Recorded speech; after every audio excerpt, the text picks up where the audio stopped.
Hello, everyone, and welcome to the Friday Charge from the EV Geek podcast. New name, same great show. We're your hosts, Joel and Sebastian. And today, September 27th, 2024, we've got several topics on the docket. Kia announces their NACS plan, a new DC fast charger manufacturer enters the US market, trouble at Volkswagen, and other stories. So let's plug in and get started.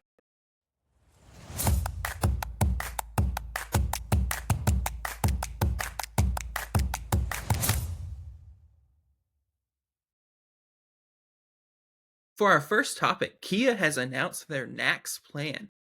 Kia has stated that they will gain access to the Supercharger network beginning January 15th of 2025. Kia says that customers who take delivery of an EV6 or EV9 after September 6th will receive a complimentary adapter. For those who purchased a Niro EV at any time, an EV6 or EV9 before this date will have to purchase an adapter. Kia has not announced how much they plan to charge for the adapter. They do have announced, however, they plan to offer 3 adapters, a NACS to CCS, a CCS to NACS, and a J1772 to NACS adapter.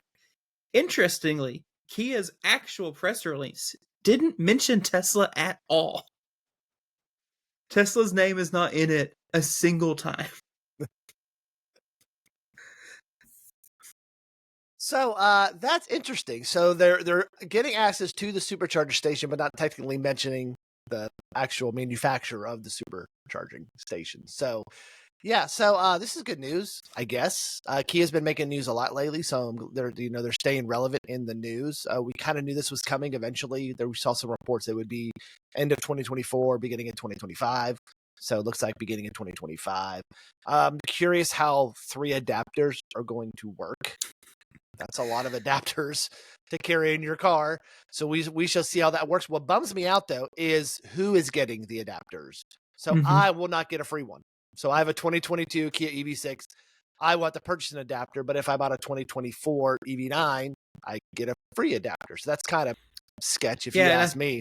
I think it's interesting they're not giving anything, period, to like the Niro EV, which is still a model that they currently sell. Yep. It's not like it's a previous model that, has been out of production for a couple years and they're going to let them access superchargers. It's a model that people can go and buy right now and that they should be actively trying to sell. But they don't get this incentive, it seems weird. Especially because the Niro EV will probably charge the best on a supercharger. Best on all of them, yeah. So, that's what I'm thinking. Unless they figure out the whole, 800-volt system charging on Teslas, it's a wash. Because the max you're going to get is anywhere from 50 to 100 kilowatts, and no one wants that. So unless they plan on doing some sort of software update on Kia's end or some sort of update on Tesla's end for these older models, or they just doing it to say, hey, you got it, but charge speed sucks, but that's on y'all.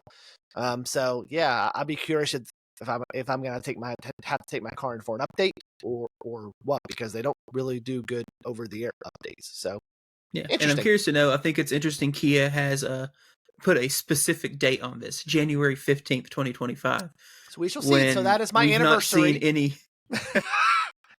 Maybe they're doing it for my anniversary. So yeah, we've just not seen any automaker actually meet the deadline that they originally stated. So I'm interested to know if Kia actually gets January 15th, 2025, or is it going to be August 15th, 2025? And is that like a switch, like just like Tesla turned on, like on 12:01 on January 15th, it goes beep. All right, you get access now, or I don't know. That was kind of the whole. We talked about it on the show last week when we were talking about GM. Everyone kind of assumed that part of the reason it took so long was they were probably working on plug-in charge or something like that. Yep. When in reality, who knows? Because you don't use plug-in charge. There is no plug-in charge. You just open up the Tesla app and start the charge. So what took so long? Yep. So I'll have to borrow your adapter in at some point and see, in December or something, just to try it out and see if it works. Just to see. So yeah. Moving on. All right. Moving on. Alpitronic officially launches in the United States. The Italian DC fast charger manufacturer Alpitronic has finally launched in the US. There's been some build-up to this for quite a while now. Alpitronic is a company known for building their hardware, and it is proven reliable throughout Europe. Alpitronic publishes an uptime of 97.5% for their hardware, compared to the US average of 72.5%. And they've announced that they are the new hardware provider for the Mercedes-Benz high-power charging network. Alpitronic officially opened their new headquarters in North Carolina earlier this week, and they've opened a new manufacturing facility in the U.S. located in Appleton, Wisconsin. The first production units from the new factory are expected to be available in October. Alpitronic's flagship chargers, the Hypercharger line, come in 400 kilowatt, 200 kilowatt, and 500 kilowatt flavors. Ooh, those are some spicy speeds right there. So I actually am really stoked about this because I've heard great things overseas about these Alpitronic units, that they're really good, they're really reliable, and I'm glad because the manufacturers of supercharge stations, besides Tesla, have some reliability issues, whether it be EA, whether it be ChargePoint, whether it be EV Go. The reliability just hasn't been there. So I'm excited about this. I'm excited they're teaming up with Mercedes. You know, some of the gas stations and Buc-ee's and things like that have some of the Mercedes superchargers at them. So this is really, really good news that we're getting a reliable, you know, DC fast charging manufacturing company over here in the States now, and can use some of those incentives to help grow that network out. For sure. It's always good to have more players, especially when you have more players that are legitimate players. So, yeah. GM is on track to pass Ford in 2024 sales, making them the third largest in EV sales. GM sold nearly 21,000 EVs over the past 2 months, which is a 70% increase since last year. Of note, the last 2 months' sales match how many vehicles they sold in the entire second quarter. Now, GM is still 20,000 sales behind Hyundai Kia, but they're only 2,000 shy of Ford.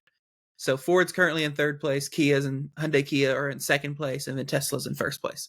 So it's cool to see them moving up in the rank and actually selling cars now that they actually have models to sell. It's amazing how that works. When you build cars, people buy them. And if you look at just sheer number of models, they should pass Ford because they have more models. They have the Blazer, they have the Equinox, they have the Silverado. They have more options to choose from than Ford does, and their options are more, affordable than what Ford is offering too. So I can probably see them by the end of the year overtaking Ford. It will probably take them some time to catch up to Kia because Kia keeps producing new EVs and keeps releasing them. So yeah, I'm glad, Chevy faltered there for a while. They had issues with the Ultium platform for several years, probably 2 years now. It took them to get that Ultium platform up and running. And then they had the Blazer, which when it first came out was basically just a brick, locked up, couldn't use it, software locked on, you couldn't charge it, do anything. And then they had to figure that out. And that took several months to figure out. But it seems now they got all their ducks in a row and they're ready to start, really. I've seen a lot of these cars on the lots, as you drive by car lots here in Central Arkansas, they're on the lots, which is good. Not many of them, but they're on the lots. So, yeah. Yeah, I think it was definitely kind of a miss, in my opinion, that they discontinued Bolt production before they had Ultium ironed out. Yep. Because it essentially meant there was a period there where they didn't have anything you could really buy. Or you would want to buy. Mm-hmm. That's true. Moving on to a new EV, the Jeep Recon has been spotted in the U.S. Jeep's inspired by the Wrangler EV was recently spotted in Laredo, Texas, being shipped from their Toluca, Mexico plant. The Recon is Wrangler inspired. I'm going to keep using that quote. Yeah. Because it includes features such as removable doors and windows. I mean, cool. The Recon will be built on the STLA large platform, which is the same platform underpinning the new Wagoneer S. There's no pricing announced yet, but we expect it will be somewhere starting around $60,000, but the higher trims could be over 80. Yikes! Yeah. So I don't know why they're calling it. It looks like looking at the picture, it looks like the new Santa Fe is what it looks like. Actually, it's more got just kind of that boxy shape. Yeah. Yep, looks like the new Santa Fe with removable doors. So yeah, I mean, I like it. It's cool looking. It's out of my price range. It's going to be a lot of out of a lot of people's price range, especially if it's trying to compete with the Ford Bronco. You can get Ford Broncos for under $60,000 easily. I mean, you can get a low end Ford Bronco for $30,000 or $40,000. So I'll be curious to see how this does in the market. It's probably not going to attract a lot of current Jeep Wrangler owners because that's not the kind of vehicles they're into. But it's cool looking, but we'll see how it does. It's pricey. Yeah, I have the same opinions, and it reminds me a lot too of when we talked about the Dodge Charger EV. Mm-hmm. Your typical Dodge Charger owner is not interested in the EV. Mm-hmm. And I think the same thing applies to your typical Wrangler owner currently. Yep. I'm not saying they won't sell any. I'm just saying that I mean, the current hotness for the Wrangler community is that you can get the 392 V8 in them, right? Yep. That is true. This is kind of going in the opposite direction. Mm-hmm. Moving on to trouble in Volkswagen. Volkswagen will be halting ID4 production in the US after a recall. Volkswagen is temporarily halting the production at its Chattanooga, Tennessee plant following a recall affecting around 100,000 ID4 models in the US. The recall reported earlier this month is due to malfunctioning door handles. Water could enter the circuit board assembly, leading to the doors opening unexpectedly. That's cool. It's like the Wrangler. Volkswagen is stating that the halt in manufacturing could last until the beginning of next year. Ooh. So yeah, that's pretty rough, especially considering that's currently the only EV Volkswagen sells in the US. If they're not going to be building them for, I guess could be 2 to 3 months. Maybe 4 to 6. You never know. Or who knows? So, yeah, I mean that's pretty gnarly. Yeah. So we had a chance last weekend to review an ID4, and that video will come out next week. So make sure you come back and see that video. We won't give too much of it away, but there wasn't anything about the ID4 that just kind of was like, wow, this is cool. I got to have this. It was just kind of like, it's a car. It's an EV. I mean, and you probably have the same thing. There's nothing in that car that was like, this is mind blowing. This is technology cutting, what they're doing. It was just a May kind of car. And I can, it's sad that they're holding production, but Volkswagen has been in trouble in the EV world here in the US for a while. They've had one model for 3 years now, and haven't come out with anything else. At least in the US. At least in the US, yeah. So, I mean, they have the ID3 and other things over in Europe, but they haven't brought anything over here, even tried to bring everything over here just to see if it works. So this is kind of concerning for Volkswagen. I know they're, ever since they fired their CEO, a couple years ago, that was heavily focused on EVs. They've kind of pulled back a lot, and I just don't know what the future of them will be here in the US in the EV form. Yep. Interestingly, we didn't really mention it because it was a one car thing, but this is the opposite issue that we had with the ID4 we drove. Maybe if we sprayed some water on the outside, the door would have opened for you. So yes, so we were kind in our review, but there were some things that was wrong with the car that that was interesting, and actually had to do with door handles. So when I saw that, I was like, really? Door handles? Luckily, it didn't fly open on me. So yeah. Interesting. All right. Our final story for the week is that Rivian has launched Gear Guard Live. So this latest feature has been widely anticipated, and they're called it Gear Guard Live. So it allows Rivian owners to stream from the multiple cameras mounted all over the vehicle or inside the vehicle from anywhere in the world, as well as check the status of any Gear Guard cables in use. It does require their new Connect Plus subscription to operate, which makes sense. I mean, streaming video takes data, right? I imagine it's similar to you have to have premium connectivity on Teslas to do certain things. Didn't Tesla just recently add to where you can actually pull up your Sentry cameras remotely? Yeah, I can pull up on my phone. Yes, on the app. Okay, I thought they just added that recently. Actually, it's been out for about a year now. It's been out for quite some time. Okay. Yep. This update though is also adding tri-zone climate control to the R1 vehicles, which is cool. I mean, previously the vehicles only had dual zone controls, and so now the second and third row passengers will have their own zone, and they'll be able to adjust their climate from the rear display. So this is kind of the stuff that's really neat to me.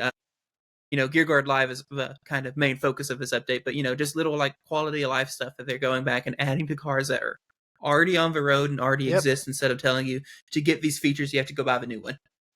Yep. So yeah, this is a cool feature. I mean, I love the feature with my Tesla. What I wish it would do is kind of like what my doorbell does. It sends me notification like Sentry mode's going off, and then I can actually go to my live cameras and see what's going on. But it doesn't. But Tesla doesn't offer that. But that's something I wish they did.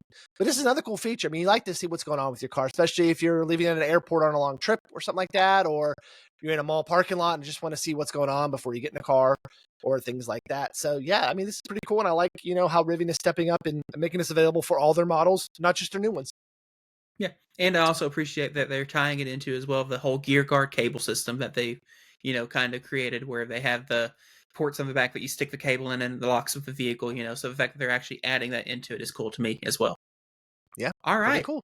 Good job, Rivian. That's a wrap for today, February. Let's just start over. Yeah, that's a a wrap for today, Friday, September 27th. Thanks for plugging into the Friday Charge. Be sure to subscribe to the EV Geek podcast on YouTube and tap the notification icon to be notified about new releases. We have some great episodes coming up, including a look at the F-150 Lightning, the Volkswagen ID4, as we previously mentioned, and a new Model 3 refresh. If you have any thoughts or questions, drop them in the comments below. We'd love to hear from you. So long, everyone. We will see you on the next episode of the Friday Charge. Peace out.